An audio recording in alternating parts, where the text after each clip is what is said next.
Today we are going to discuss a current news event, the Israeli assault on Lebanon.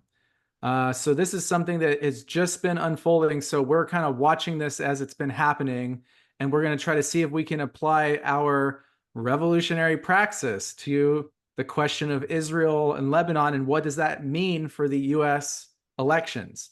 So just to get your thoughts, what are your initial thoughts about Israel's latest campaign of bombing in the Lebanon territory? Well, it's the latest thoughts is it's simply an escalation of the current war between the Jewish, in my analysis, the Jewish population in Greater Israel and the broader Arab population of the region. This has been an historic battle, started in 1948. It continues, and now it's escalating. The Jewish population controls the regime in Israel. The Arab areas of Palestine, or Palestine's not really in existence yet. It's not a sovereign state. So it's just Greater Israel. But the Arab territories it seems to be largely impoverished, almost neo-colonial sort of areas, underdeveloped areas. And they're fighting a highly advanced, highly developed industrial force in Israel. And as you know, the International Criminal Court and the International Court of Justice have ruled that Israel is committing not only war crimes, but possible genocide, which is the ultimate crime against humanity. Right. We can look at this. So you go back to 1948, but the original, a bit after that, in the 1980s, I believe the early 80s, Israel first invaded Lebanon. And that war was pretty catastrophic. I mean, there were some brutal, horrific massacres that Israel committed in Lebanon. And the group Hezbollah, I believe, was founded in the 80s after the Israeli invasion, and they were a resistance group. They're sort of a paramilitary force that is funded, that is designed to resist Israel, and they are aligned with with Hamas and Palestinian forces, and they're also aligned with Iran.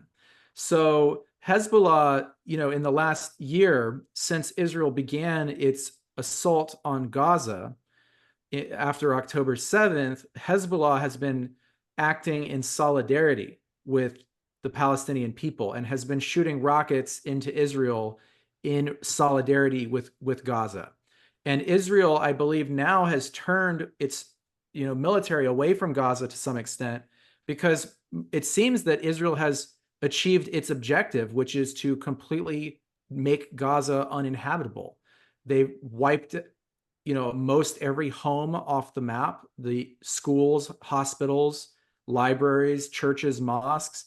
Gaza is essentially reduced to rubble, and almost everyone in Gaza is displaced. So Israel, I think now, perhaps in their mind, it's like similar to the Nazis. It was, what was the Nazi slogan? It was like first Gaza, then Lebanon, and then Iran. So I think in Israel's mind, this is a golden opportunity for them. They have this October 7th thing that they use as their cover to massacre Gaza, and now they're going to use that as the cover to continue to massacre Hezbollah, and with it, all the civilians of Lebanon. And they're going to then say Hezbollah is funded by Iran. So now we're going to go next into Iran, which will be the big war. And so that's kind of what's happening at the moment, in my opinion. Yeah, no, I think that's a good assessment. The only points I would add is we must remember that these wars, this conflict. I don't like even use the word war, because war implies a certain legal definition of what war is, which is usually one independent sovereign nation state formally attacking another independent sovereign nation state. That's not what's happening here.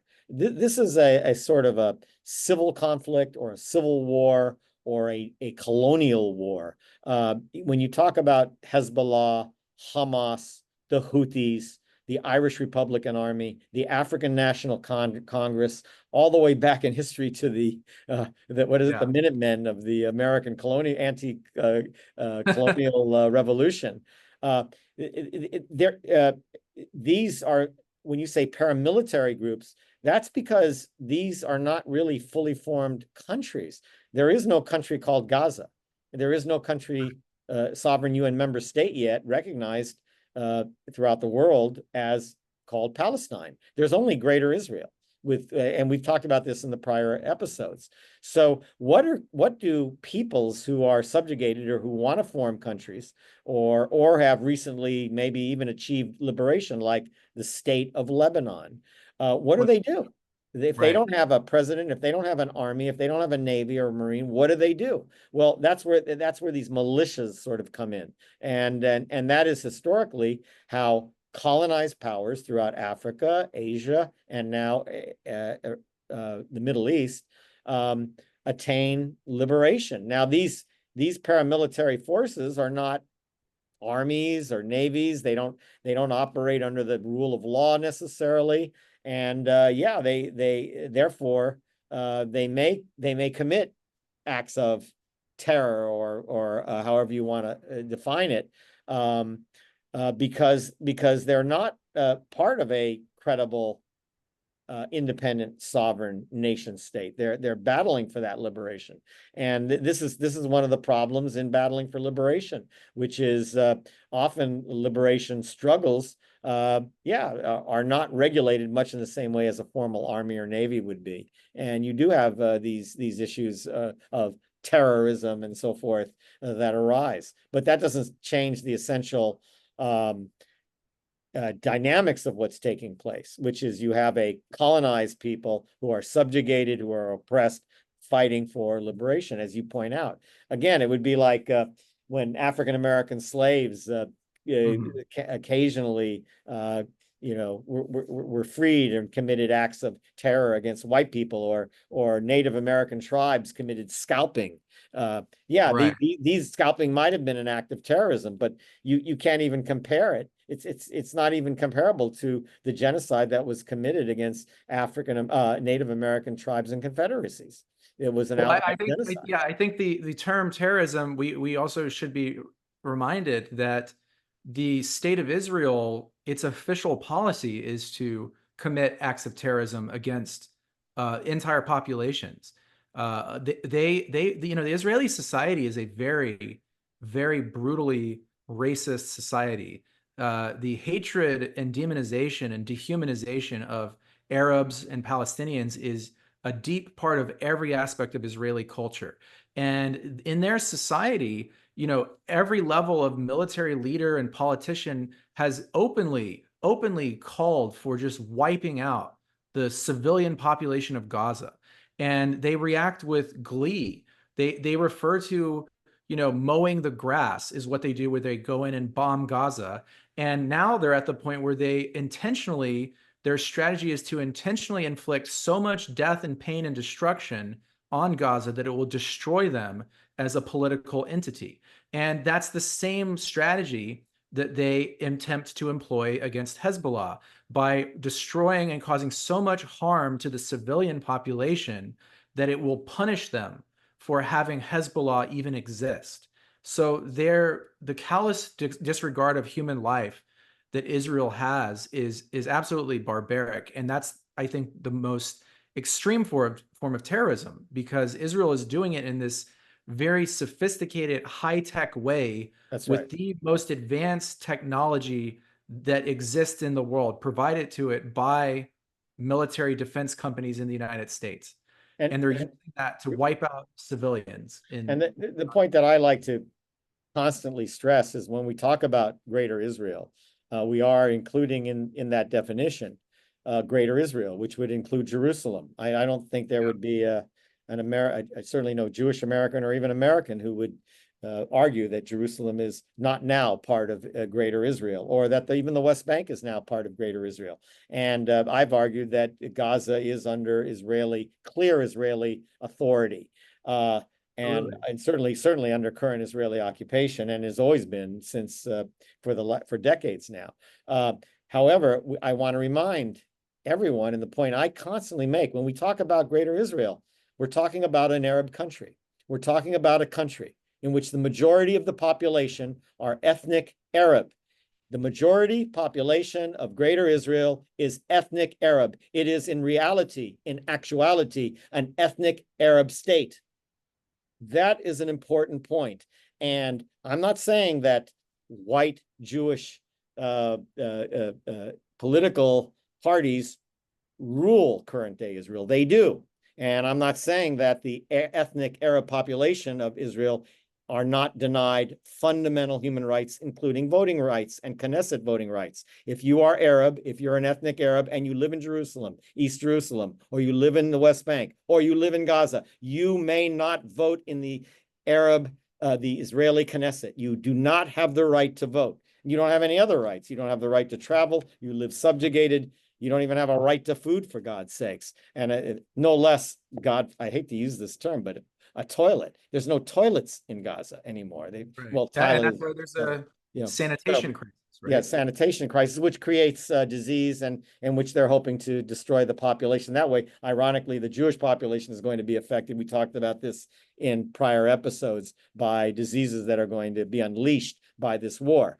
But yeah, I'd like to make this point because I want to highlight the fact that what we're talking about here is a civil conflict between Arabs and Jews in the region, and the battle with Lebanon seems just nothing more than an expansion of that. We must remember that these paramilitary ethnic Arab groups that are fighting for liberation and to free themselves from subjugation, because these were formerly and currently colonized groups largely.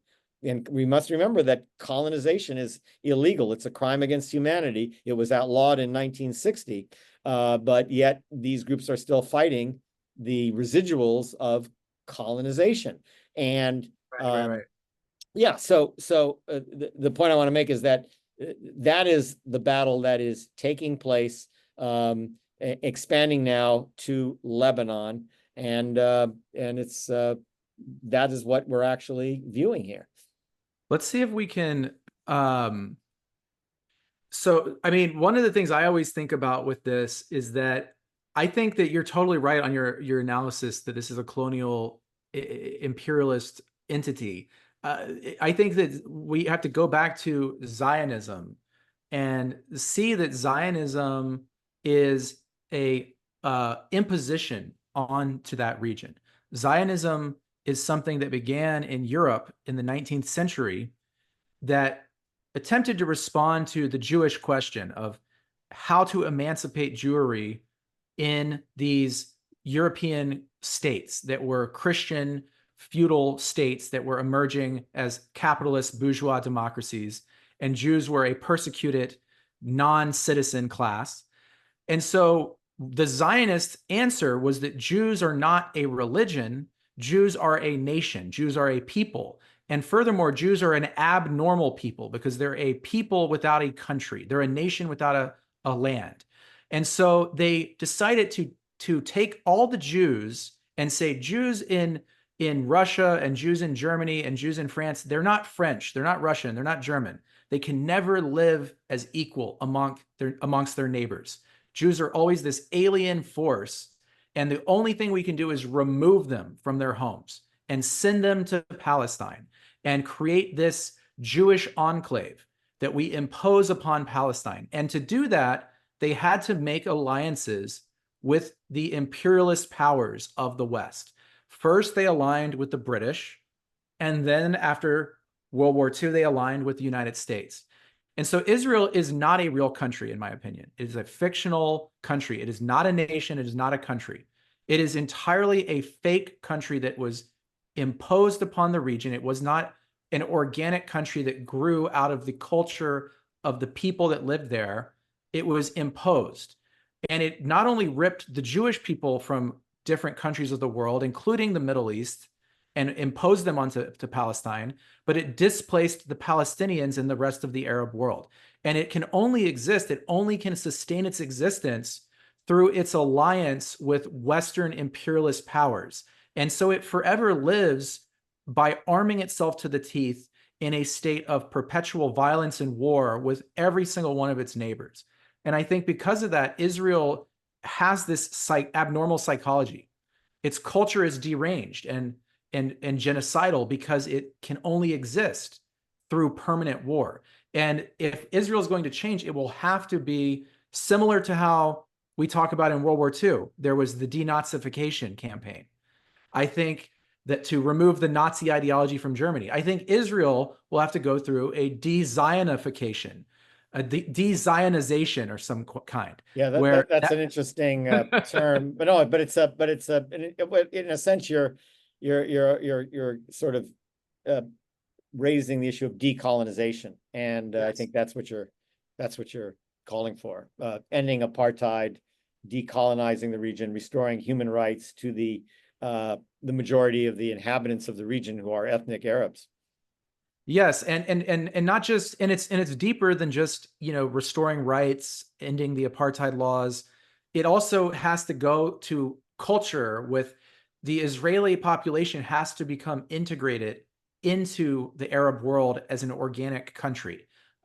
Palestine has to become a organic country. It has to have a culture, a language, a history that is not something that can be imposed through military force, but has to be something that's really an organic part of the people that live there. And right now, Israel's strategy is to see itself as an alien force. I mean, Israel's language, they say, we're the villa in the jungle. We're in a rough neighborhood. We're the European civilization amidst this barbaric Muslim savages. So they don't see themselves as part of their same culture and community of their neighbors. They see themselves as a sort of Western imperialist outpost. And I don't think there will ever be any possibility of peace until Israel is able to decolonize or de-Zionize, or however we want to say that. But until then, I think the only option Israel has is to go to war with Palestine, go to war with Lebanon, go to war with Iran. Just war after war is the only solution it has for itself. Yeah, and that's so you hear the Israeli leaders constantly talk about the great struggle between East and West and North and South, and it's almost like a caricature that they're trying to create, but it's something that doesn't really exist in reality. It just perpetuates this false idea. I mean, just a few points. The level of anti-Semitism in Europe, pre-World War II Europe, was unprecedented.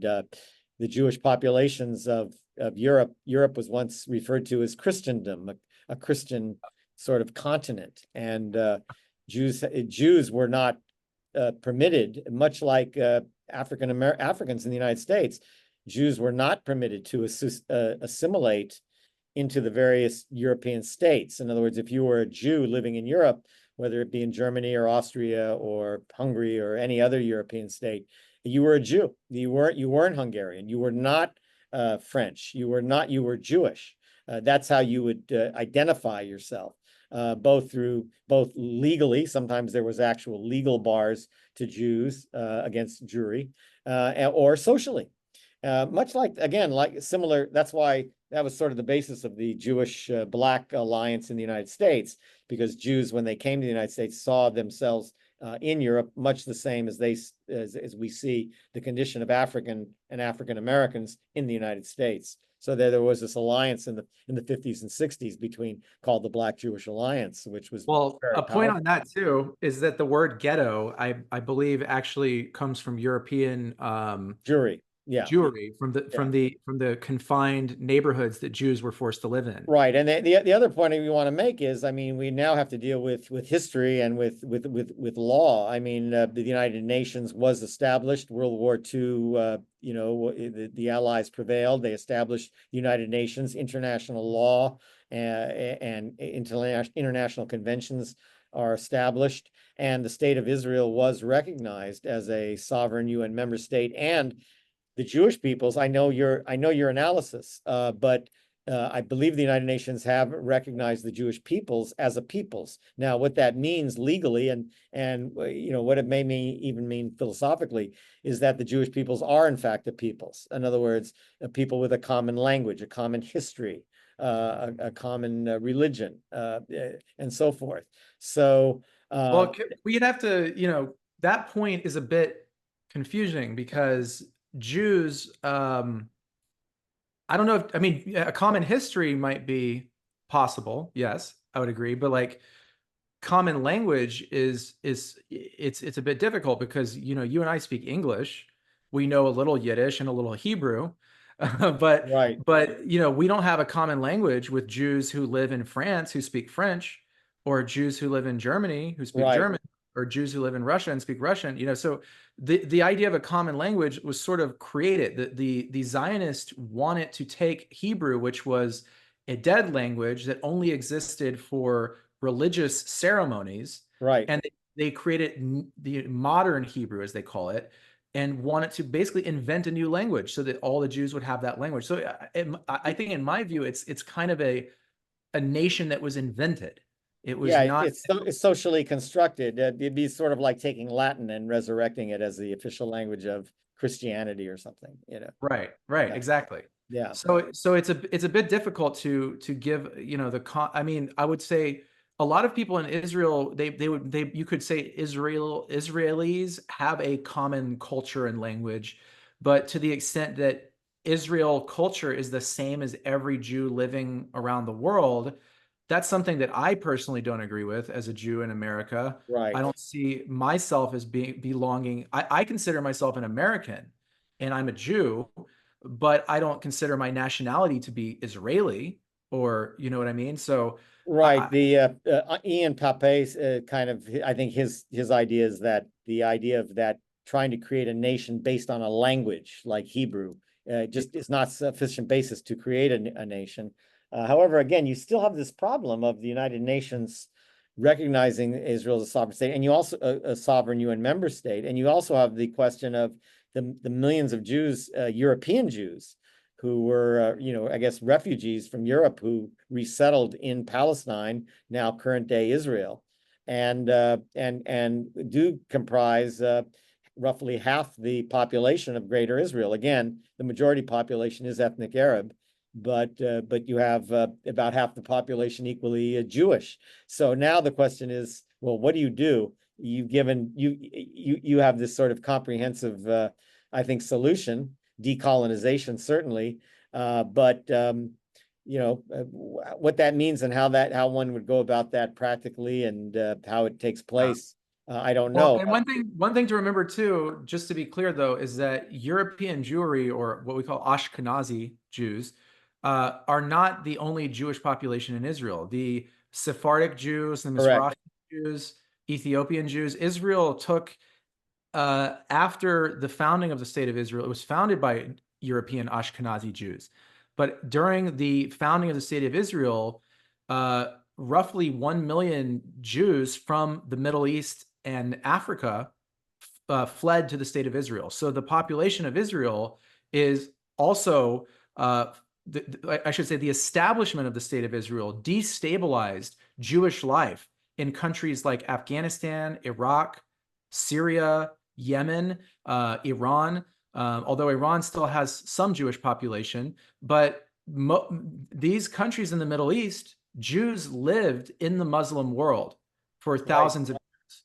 And the Muslim world treated Jews, they called Jews the people of the book, because they recognized that Jews, Christians, and Muslims all shared a common religious heritage. So Jewish people in the Middle East were not persecuted to the degree that they were in Christian Europe under feudalism. In feudal times in the Middle East, they were given a honorary status as maybe second-class citizens to an extent because they weren't Muslim, but they were not persecuted to an extreme degree. And I think it is a big tragedy of Zionism too, that all of those Jewish populations in every country throughout the Middle East and North Africa have now, those entire civilizations have been destroyed. Those countries that no longer have Jewish populations, they've all left and gone to Israel. So Israel has erased, not just it erased Palestinian life, Arab life, but it has erased Jewish life from around the world. And so now you have, the majority of the world's Jews live in either the United States or in Israel, whereas 100 years ago that was not the case. That's right. By the way, there's a wonderful, there's apparently a new book by Avi Schleim, who is an Iraqi Jew. Yes. He calls himself an Arab Jew or a Jewish Arab. And Right. and he's also he's one of the head academic supervisors at St. Anthony's College in Oxford. Very, very popular professor when I was there. And he writes on this very subject that you're talking about. And actually, his family had migrated to Israel from Iraq, ended up moving back to Iraq and living there because culturally they were culturally Arab, even though they were Jewish, and just felt more comfortable in Arab culture. Yeah, and I think it's a misconception too that Israel, a Zionist, I should say, try to impose that in their view they want the world to see this as a conflict of civilizations or a Right. religious holy war, Right. that Jews versus Muslims or East versus West. But I think in reality, the preferred, more accurate way of looking at it is that this is an imperialist colonialist phenomenon, and it is not rooted in any sort of age-old animosity between Jews and Muslims, or between, it's an imposed phenomenon of the 20th century that is a result of colonialism. And the Jewish element of it, the Zionist movement could have been in any religion and they would have still been opposed, because it didn't matter what religion they were, as long as they're coming to a country and, expropriating people from their land, then of course there's going to be resistance. And I think that's what we're seeing.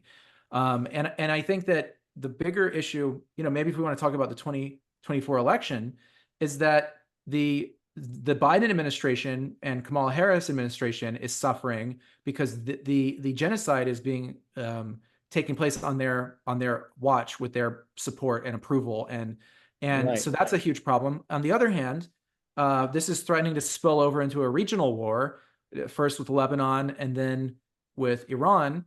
And the Trump administration and Trump supporters, Republicans, have also pushed aggressively for a confrontation with Iran.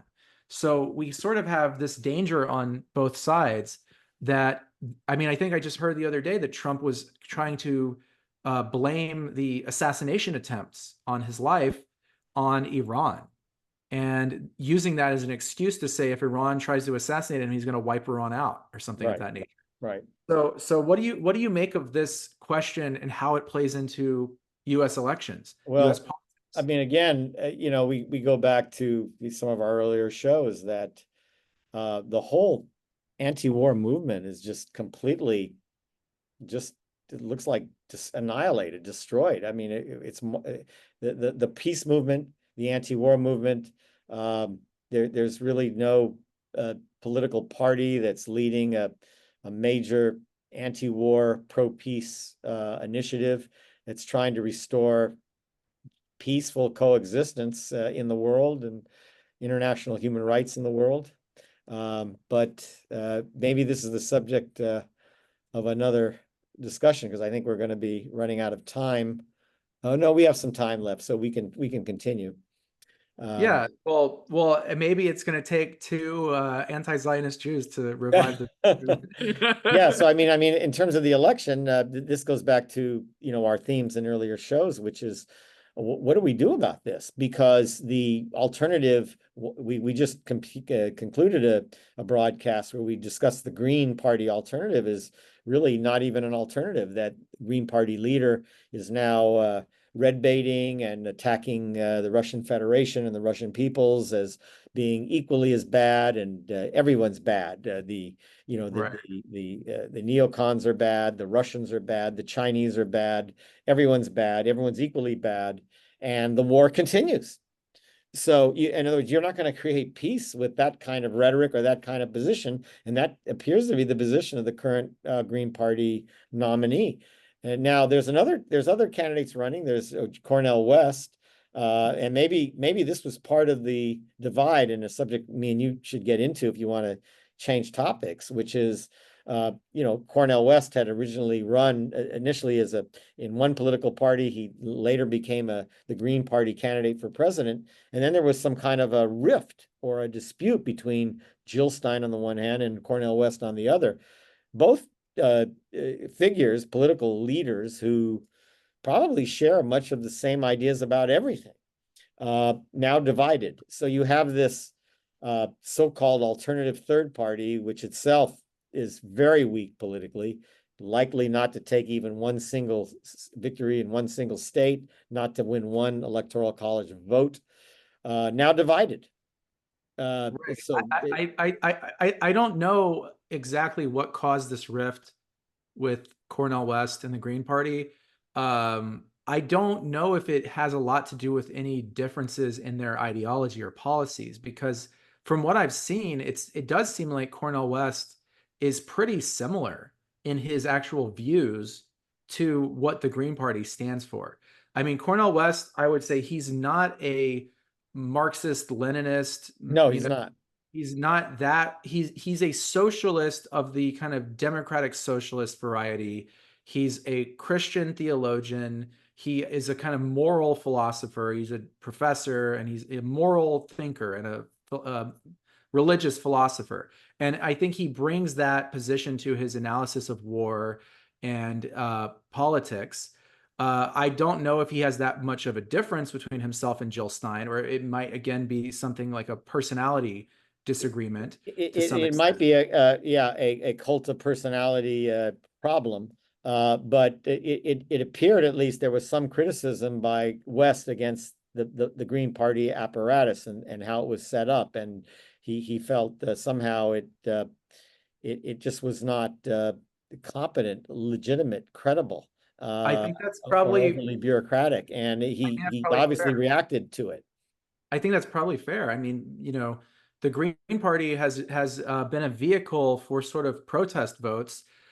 There hasn't been any proven success that the Green Party can actually win an election. We know that, and like you said, it hasn't even proven that it can get a single Well, electoral Well, vote. we have to use care here, because this was the complaints being raised by so-called progressive Democrats, AOC, Bernie Sanders, who now openly attack the Green Party because they see it as a threat, or third parties as a threat to the Democratic Party.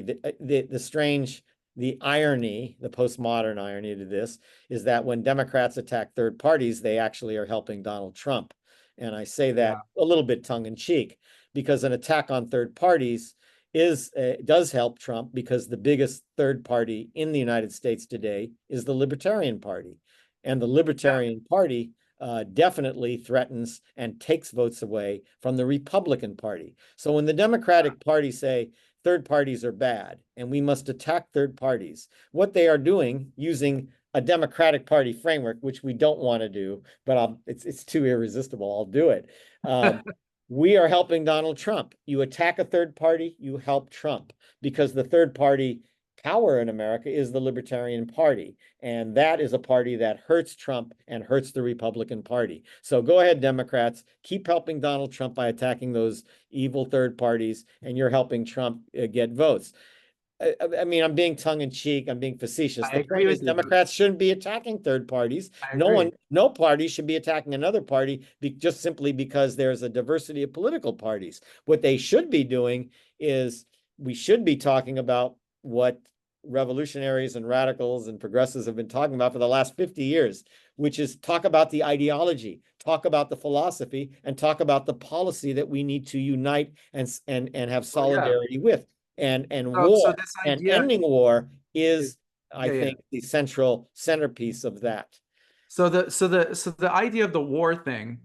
Now, the Green Party has its platform is it's a peace party. It's people, planet, peace. That's its platform. Yeah, and John, as you're summing up, we are ending into the final 4 minutes of our show Yeah, today. I just want to alert you to yeah, that, and maybe we can have some concluding remarks yeah. for our next show.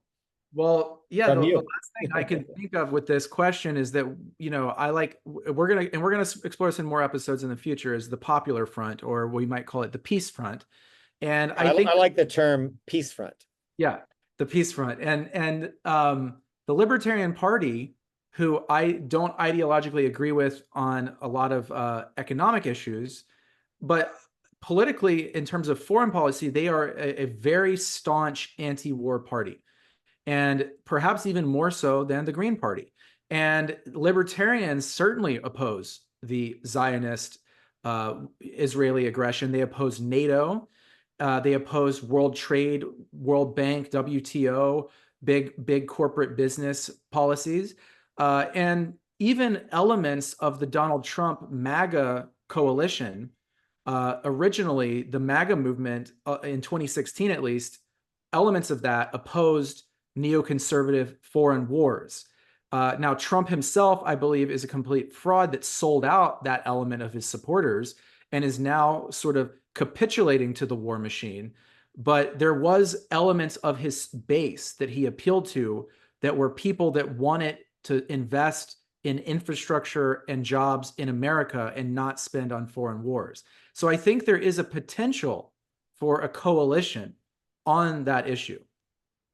Now, I don't know if there is the possibility of a party that can win in this election, but there is a social basis in American society for a popular peace front. Yeah, and that's a really brilliant point you make. And I wonder if, ideologically speaking, at its root, if the true anti-war party might be the Libertarian Party, because the Libertarians seem to because of their, you remember, the Libertarian idea is essentially anti-statist. And there's probably no more gross expression of state power than the state's authority to commit mass murder through acts of war. I mean, that is what war is. It's legal, sanctioned murder, where states are empowered to go ahead and start murdering people because you're at war. All you have to do is see you're at war, and now you're allowed to start killing the enemy. You're allowed to murder the enemy. It's legal, lawful murder, mass murder. And that's what war is. So it's a sort of the most gross form of statism, or the state gone wild. And so the libertarians, in attacking statism, that doesn't necessarily mean that an attack on statism is an attack on Marxism or socialism, because there are many socialist thinkers and Marxist thinkers who talk about a new non-statist form of Marxism. We can get onto that, that in a later show. Yeah. Well, but for anyway, now, I think we probably do have less than a minute, John. So why don't you conclude, and we'll continue this in part 2. Yeah, we'll continue that. This has been a brilliant discussion, and we're going to keep hammering home the war issue for you guys, because we both believe that's the biggest issue of today, and no one else is talking about it. So thank you guys. We'll do that next time. Thanks for tuning in to the Praxis Report. Have a good one. Thank you, and see you next time. All right, can you hit stop recording? I think there's a stop.